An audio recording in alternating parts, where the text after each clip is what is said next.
Welcome to a special episode of Dad's Rules with Kevin Belzer. But aren't they all special? We all ride the short bus on the show. Every single episode.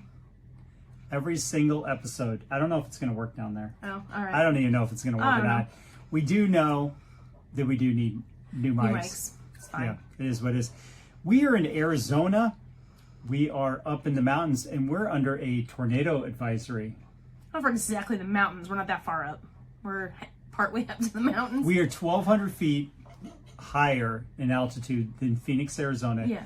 And Phoenix, Arizona is already at like 1,200 square feet, not square feet, feet We're at above 18. sea level. We're at 18. No, we're like 22. Is Depends it? what part of town you're in. Okay, I don't know. Yeah, I don't know. I'm right. Probably. Once again. Maybe, maybe not. Fact check. No fact check. I'm just right. We'll see. But not now. It's okay. Brain fart. Okay, so we're under tornado warning. Watch. Okay, we're under tornado watch. That's what it said. You would think I would know since we had this great business years ago where we did tornado tours. One of my best business ventures of all time. We're under a tornado watch. And that, folks, was sarcasm. I think we only lost $100,000 on that venture. But what did I learn out of it? Don't go into businesses that you have absolutely no knowledge and should not be getting involved in. Lots of things. Definitely should be vetting the people that you're doing business with. That's most importantly. Anyway. I'm drinking my water. It's sponsored by no one. Sponsored by the tap out at the kitchen sink. No. Oh no. Sponsored by the filtered refrigerator. Yeah. What do you think? I'm drinking peasant water? Yeah, okay. I at least filtered it. Okay. I drink it. It doesn't matter. I don't care. Anywho, we've had a rather not fun last 48 hours. Almost 48 hours ago, exactly. Yeah. We were on our way. We were at the ER or on our way to the ER with our dog. The vet ER. Yeah, the vet ER. Yeah. Because our dog had a stroke. Which is what I found out after 5 hours of being there. But Dexter is bouncing back. Thank you, Jesus. Yeah, he's walking really weird on the one side, but he's way better than he was 48 hours ago.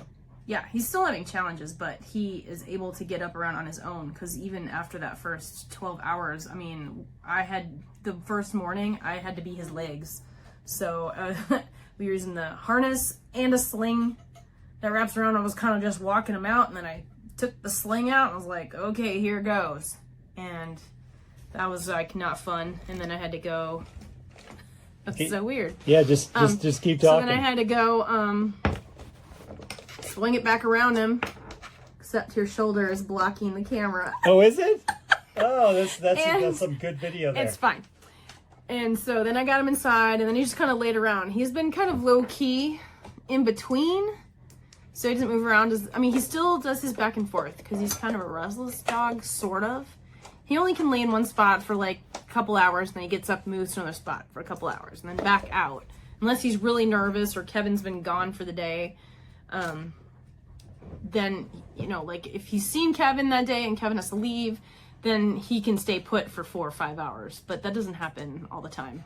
But so he's either slow or stop right now.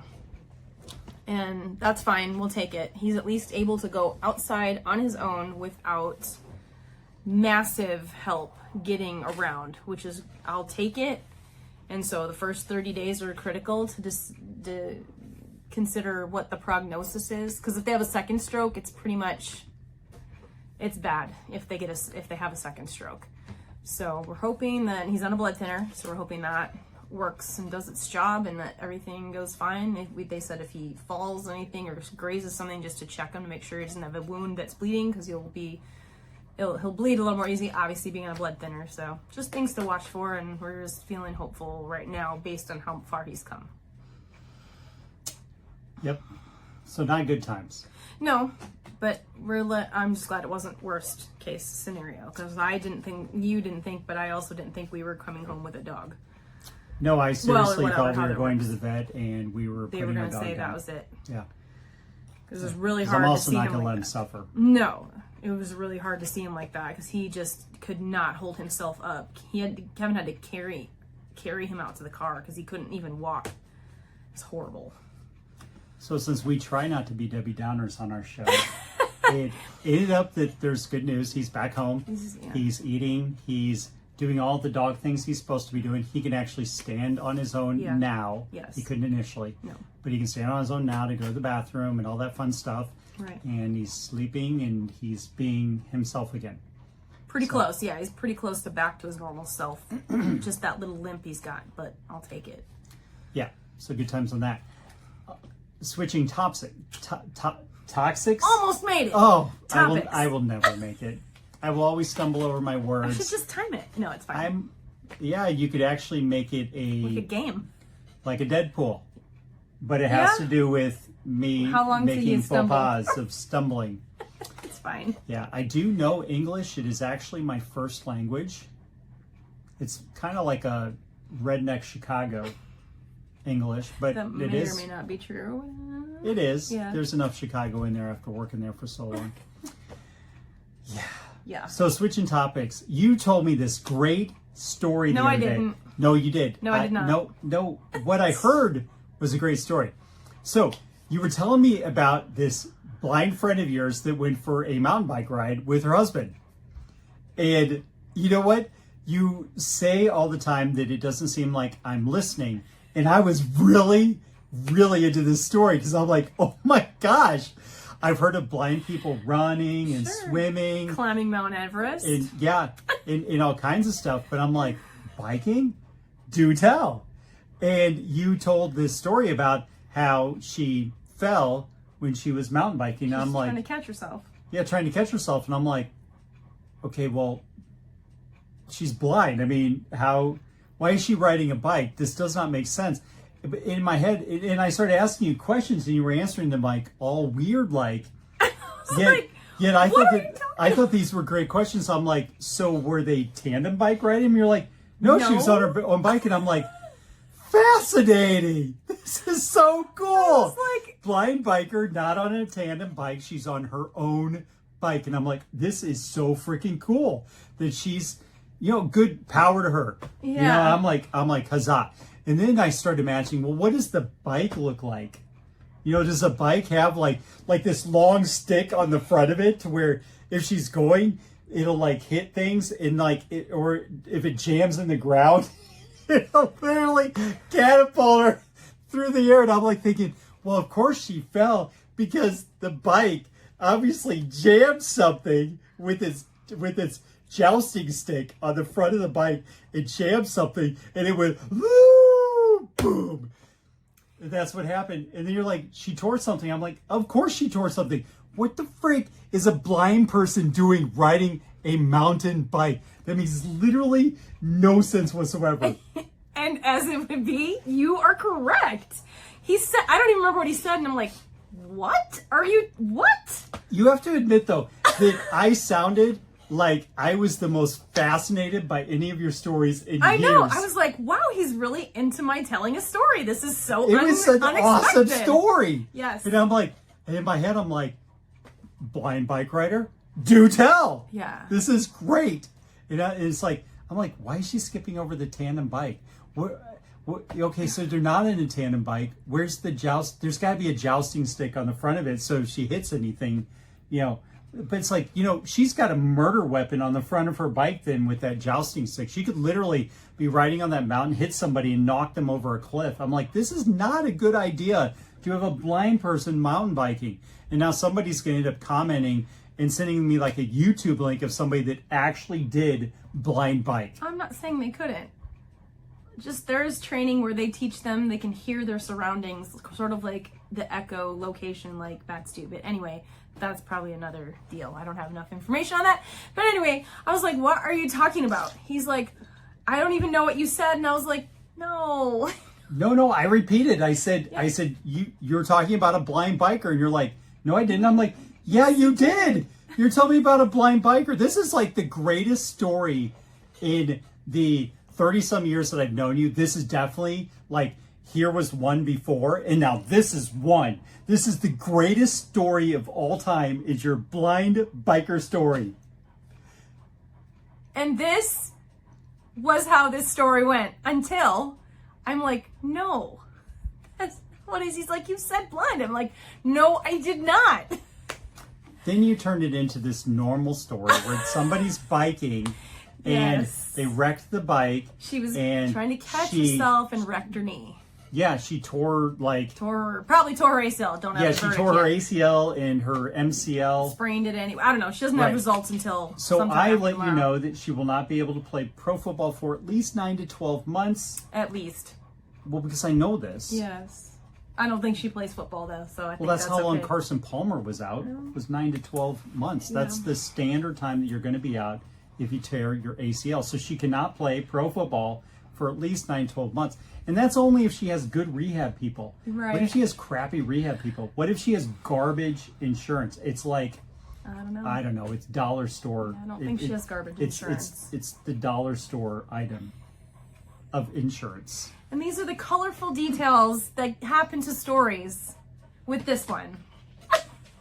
They turn into something totally different. And we found out her husband is a horrible husband, because what did he do? He biked all the way to the bottom and didn't even notice that she'd fallen. And just thought that she was all happy because he heard her yell back there, and she's like, all right, she's having a good old hootin' time back there. Because that's what she does. And I don't think he was that far ahead. Meanwhile, he's like 4 miles ahead at the bottom of the hill. I did not say 4 miles. He was not 4 miles. I extrapolated how long it was, because obviously it was not a short bike ride. I have no idea. It had to have been miles and miles. No. He was probably miles away. He was not. Can you imagine the bike of shame back to his wife to find out that he abandoned her on the side. He abandoned his blind wife on the side of a mountain after she fell from her javelin pole. It jammed into the ground and literally flung her off the bike like a pole vaulter. Which didn't happen. But no, she just hit a bump or whatever, went to catch herself, and tore up her knee trying to catch herself. That's it. Screaming, couldn't move for a few minutes, and then he was like, wait, she's not here still, and went back to check on her. I was like, oh my gosh, and had to help her back. Yeah, because I asked you during the story, I was like, so he's like her guide biker? I'm like, no, he just rides in front. I'm like, that makes no sense. This was like a whole lost in translation conversation. I almost wish we had it recorded so you could hear it. We do it was now. Like crazy. Right, I don't know. It's not while it was happening. We didn't get the details of unfolding in your brain versus my telling of what I knew of the story. It's so funny. Well, that's what I heard. Yeah, I know. That's it's what a crazy she said. Story. I don't even know. Blind biker. Yeah. That's what she said. I don't know. Crazy. You crazy. It's funny. Yeah. I guess that's a wrap right there. Is it? That's like 13 minutes. That's. We don't get to throw in a quick question? Okay, we will throw in something really quick because our son was talking about music lyrics, and I was saying how great our music lyrics were back in the 80s because everybody complains about them now. Now, granted, there were like a lot of them are like way dirtier than ours were. Like we had some question ones like the Luke Skywalker song, but anyway, we had some just flat out dumb lyrics back then. And so I was giving him some Culture Club examples. Oh, okay. And so I gave him War is stupid and people are stupid. He's just being truthful. I don't know. Yeah. His, whatever. And then the other one. You guys had whole discussions on songs? Hold please. Okay. Yeah, you were literally sitting there. I wasn't really in the conversation because I was doing Chameleon lyrics. Okay, so the other song we were talking about was Karma Chameleon. I don't know if I've ever read the lyrics. Okay. Karma, karma, karma, karma, karma chameleon. You come and go, you come and go. Loving would be easy if your colors were like my dreams. Red, gold, and green. Red, gold, and green. Yeah, I don't really know what that means. Nobody does. You couldn't come up with any other songs that had weird well, lyrics? we talked about that one, and then the other one we talked about was there's got to be some uber popular band that has some weird. Oh, I mean, I did the War song by Culture Club. Yeah, but that's another culture club. Like, what's somebody else do? No, but I wanted to finish this one. Oh, okay. War is stupid, and people are stupid, and love means nothing in some strange quarters. War is stupid, and people are stupid, and I heard them banging on hearts and fingers. War. I don't know what that means. Yeah. I guess I never read the lyrics. Now, but I didn't really listen to that much. And the other one, and then we'll wrap it up. But the other one was an In Excess song that I was singing about this morning. And let's see what song was it. Okay. Listen like thieves lyrics. Oh, that was a hugely popular song. This was a great song. Everybody's down on their knees. Listen like thieves. But who needs that when it's all in your hands? Now, I don't know what it means to listen like thieves. I don't know. I guess I never thought about that either. Yeah. So Interesting. Yeah. But that was one I was thinking of this morning. It's not nearly as crazy as the other one. This is so crazy. And just never thought about it. You're so crazy. You're so crazy. You're so crazy. You're so crazy. We're going to stop the show right now. I know. If you like the show, please like, share, leave feedback, comment, and subscribe. Like, totally. And until next time, go out and be the kick-ass adult I know you all can be.